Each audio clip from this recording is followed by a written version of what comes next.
What is Twitter's obsession with Adam Peters? Do we actually know his accomplishments with the Niners? No. And I don't know his obsession. People are like, thank God the 49ers kept Adam Peters. Thank God. Like their draft record's so great. Like their free agent record is so great. Maybe he's the guy who wanted Mike McGlinchey. You know, maybe he's the guy who wanted Solomon Thomas, Reuben Foster.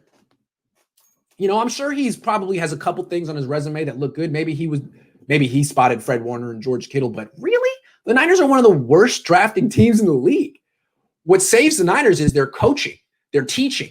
They develop these undrafted guys and 6th-round picks and stuff, but 1st-round picks? I mean, there's a reason that freaking Adam Peters didn't get the job.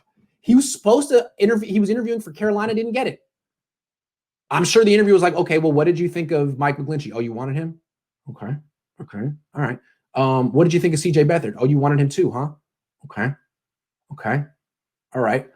Well, what about Jerick McKinnon, Tevin Coleman? Oh, Joe Williams?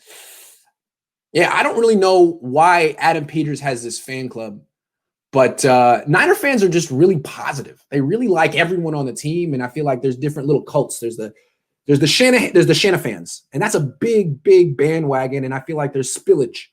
So for people that can't get on the Shanahan bandwagon, there's the Peters caboose, the Peters sidecar, which, you know, is a little less crowded and is also got some perks. So I think people like to be on something. You want to be on a bandwagon and Adam Peters. I think people want to be like, you know, riding shotgun in the Peters caboose instead of riding back seat in the Shanahan bandwagon. Is that right? I don't know.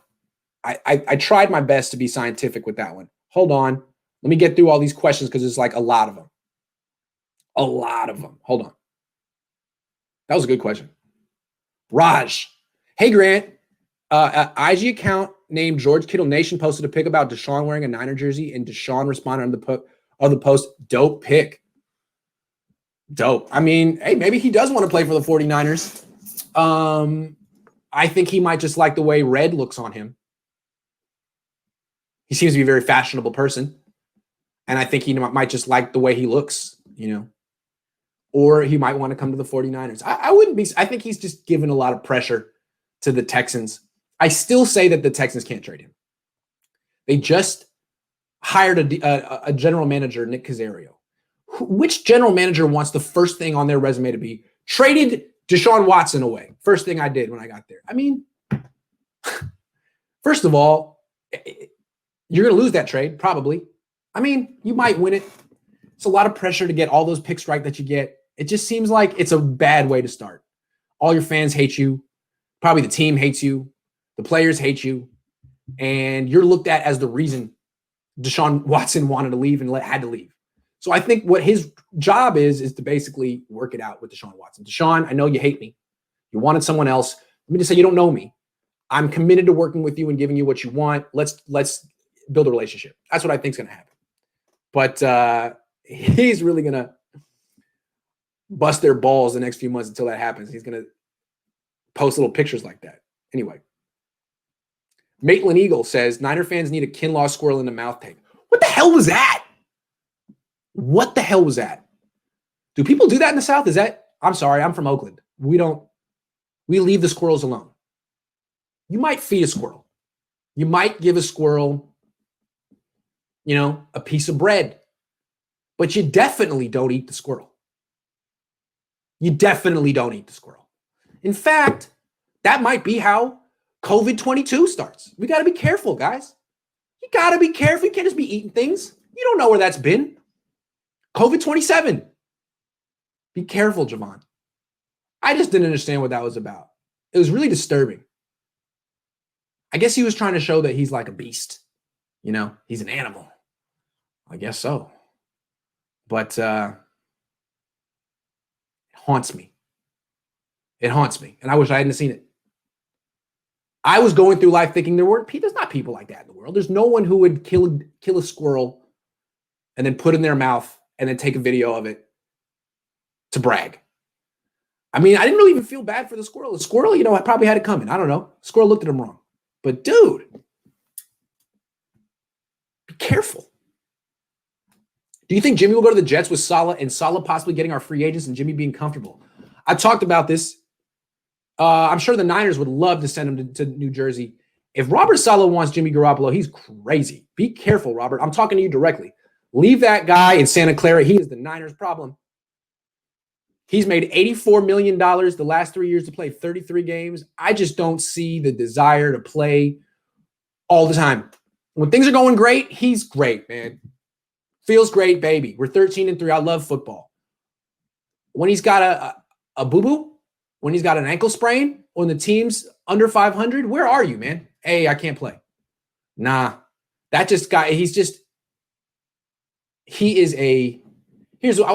like one of these things that's a luxury purchase before. It's like something you bought before the economy collapsed that was too expensive anyway. It was like a subscription to the gym that with the really nice pool that's like $2,000 a month. It's like having another apartment. You had that. And then the economy tanked. That's the first thing you got to get rid of. That's the first expense that goes. It was too much beforehand. Now it's way too much. 26.9 with cap going down? Hell no. Absolutely not. So, yeah, I don't think the Jets want him either. Sorry. Carl Calder says, sounds crazy, but they should consider letting Trent walk. He's going to ask for at least 23 per. Got to prepare to pay Bosa, Debo, Ayuk, Warner, Greenlaw. They're the future. O-line heavy draft get too. Well, here's the thing. What the Niners could do is they could let Trent Williams walk, trade up to number 2, and draft that offensive tackle from Oregon, Sewell. He's great. He could be just as good as Trent Williams. Now, you trade up all that way, you get a quarterback, though. But the thing is, that offensive tackle is better than any quarterback in this draft other than Lawrence. Might be better than Lawrence. So if the Niners trade up to 2, maybe that's what they do. But again, I don't think you trade up from 12 to 2 to get anything other than a quarterback. I don't think you trade it from 12 to 2, period. It's too much. But if they could get an offensive tackle at 12, do it. It seems to me that this isn't the draft. Last year was the draft. Last year was the draft where there were 4 guys that everyone said were going to be studs. One of them lasted to the Niners pick. They didn't take them. This year, I think if you're taking offensive lineman at 12, it's a guard. And I don't think you want to take a guard at 12. So I don't know. Wilson says, did D'Amico get DC job to keep us from losing him like McDaniel? Not doubting the hire, but would have preferred Morris or other vet coach. Yeah, I think they should have got Morris. But I think what they're looking at is the team is getting gutted, and continuity has a value at this point. You know, losing Ryans, bringing in Raheem Morris. Morris is good, but Morris would do things differently than Saleh. Morris has his own ideas. Morris has his own background, and he believes in it. Why would he come in and be like, I have to do it exactly how Robert Saleh did it because Saleh's better than me? He doesn't believe that. He's very good in his own right. So he would make changes, and that's fine. But I don't think that's what Kyle Shanahan wants. I don't think he really wants that many changes to his team, considering they got 39 unrestricted free agents or whatever, 39 free agents. They're losing maybe Martin Mayhew in the front office. They're losing assistant coaches. What they need is continuity. So keep Ryans for the sake of continuity. Keep McDaniel for the sake of continuity. One less person you got to replace. One less aspect of your team you got to change. That makes sense to me. I can dig it. I can dig it. But at the same time, I don't think you should expect D'Amico Ryans to be like Robert Saleh right away. You know the thing you guys hate about Robert Saleh, or his first couple of years, where he wouldn't make the adjustment, or he'd get beat the same way all game, or he'd let one receive. These are things you might have to expect from D'Amico Ryans, just because they chose continuity over experience. And maybe they're right.